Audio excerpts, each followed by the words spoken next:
le thème principal de cette table ronde que nous avons organisée est l'entrepreneuriat. Donc c'est un sujet aujourd'hui d'actualité. Tout le monde en parle, que ce soit le privé, que ce soit le public, l'administration, le gouvernement. Et donc nous avons jugé utile de pouvoir consacrer une table ronde à ce sujet. D'abord, premièrement, il ne faut pas croire que dans une école ou dans une université, on forme un entrepreneur. Ce n'est pas possible. Par contre, on peut inculquer l'esprit d'entreprise, mais en même temps, on peut donner à ce futur entrepreneur les outils qui lui permettront plus tard de créer une entreprise.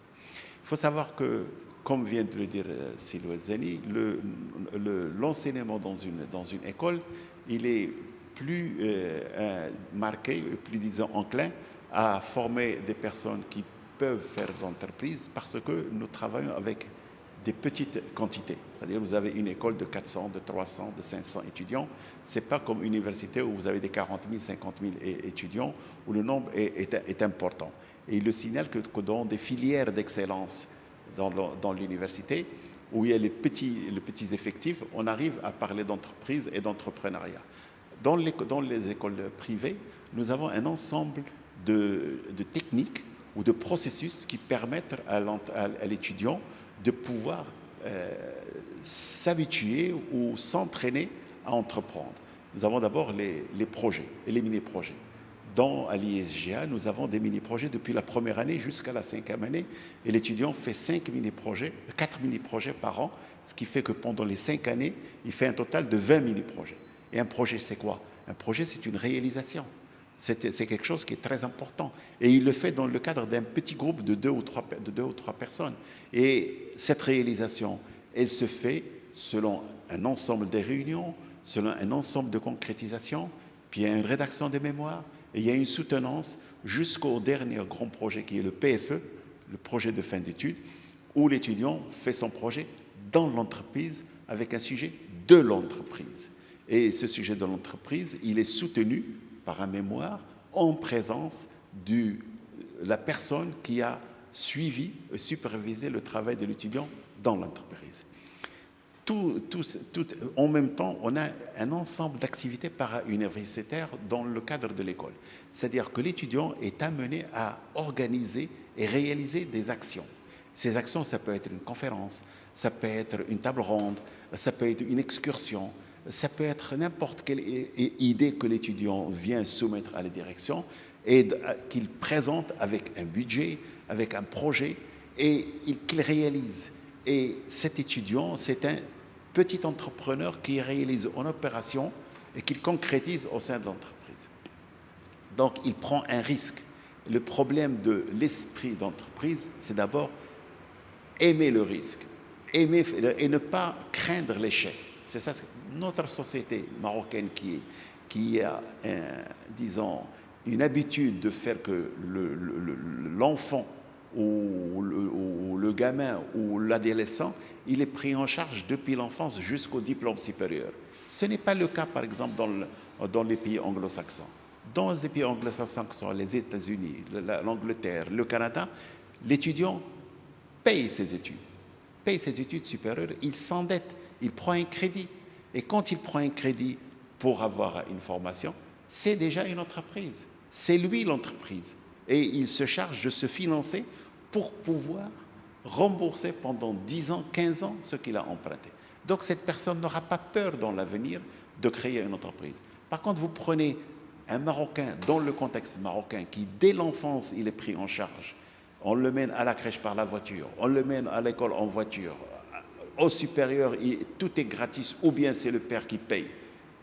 Il n'a pas, disons, l'habitude ou l'occasion de prendre des risques. Et c'est très difficile de pouvoir dire à cet étudiant ou ce futur diplômé de créer des entreprises. C'est pour cela que quand on dit potentiellement, au Maroc, il y a 36% de personnes, disons, qui sont questionnées, qui disent on a l'intention de créer une entreprise. Mais à la fin, c'est quoi? Il y a 7%. Donc, il y a un taux faible, très, très faible de concrétisation. D'abord, c'est dû aux personnes, mais c'est en même temps dû à l'environnement socio-économique parce qu'il n'y a pas un environnement qui est très favorable. Je dis que maintenant l'État est conscient et elle est en train de créer un ensemble de processus et d'environnements qui permettent justement cette création ou de faciliter cette création. Et on espère qu'avec ça, il y aura la concrétisation de ces entreprises. Est-ce que l'une des solutions ne serait pas de changer les modèles de formation qui existent aujourd'hui? Alors, changer le modèle de formation, peut-être oui, mais d'abord, il faut changer le formateur. Parce que le formateur lui-même, qu'est-ce qu'on demande à l'étudiant la plupart du temps? On lui demande de réciter ce qu'on lui a donné en classe. Eh bien, le formateur, il faut d'abord l'habituer à ne pas donner des questions à réciter, mais de donner des questions de réflexion dans lesquelles l'étudiant est appelé à faire une synthèse et à faire une rédaction. Une chose qui est très importante, c'est que tous les contrôles et les examens se font sans document. Pourquoi? Parce qu'on oblige l'étudiant à apprendre. Qu'est-ce qu'on va demander à l'étudiant? Apprendre quelque chose qui demain, quand il sera en bureau, il a Internet, il a tout ce qu'il veut comme information instantanément. Alors pourquoi on lui demande d'apprendre ça? Il vaudrait mieux lui demander de comprendre comment chercher l'information. Aujourd'hui, nous avons eu le plaisir de débattre sur l'intérêt de l'esprit d'entreprise au sein de nos systèmes d'éducation et de formation. Et concernant mon intervention, je me suis référé aujourd'hui à la situation de la dynamique entrepreneuriale de notre pays.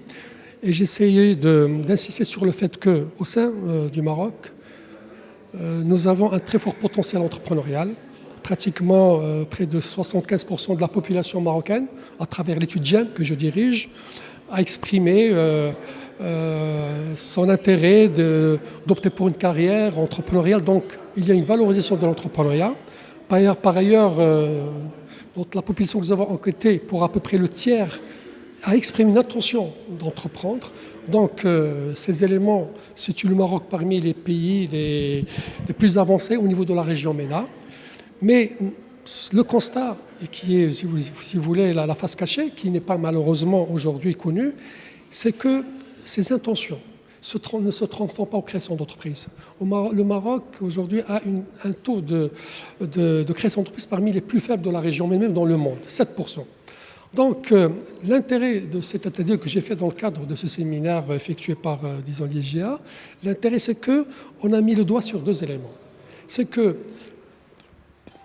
l'un des éléments qui explique le fait qu'il y a une faible transformation, c'est cette absence d'esprit d'entreprise au sein de la population marocaine. Pourquoi? Parce que le taux d'échec est extrêmement élevé. Nos concitoyens ont peur d'aller vers l'entreprise, d'investir leurs fonds. Ils ne sont pas enclins à prendre des initiatives. Par conséquent, ici, le système éducatif est directement interpellé. Il faut qu'absolument dans nos enceintes de formation, qu'il y ait la promotion de l'esprit entrepreneurial. Et c'est là où cette table ronde trouve tout son intérêt. À peu près pour 50% de défaillance de cette transformation peut être imputée à ce problème, disons, d'absence d'un véritable esprit entrepreneurial. Le deuxième élément qu'on a relevé à travers l'étude du GEM, c'est aussi la défaillance de l'écosystème. Aujourd'hui, nous n'avons pas des structures d'accompagnement suffisamment étoffées, suffisamment performantes pour accompagner ces jeunes afin que les encourager à la création d'entreprise. Donc ça, si vous voulez, c'est l'une des conclusions de cette enquête.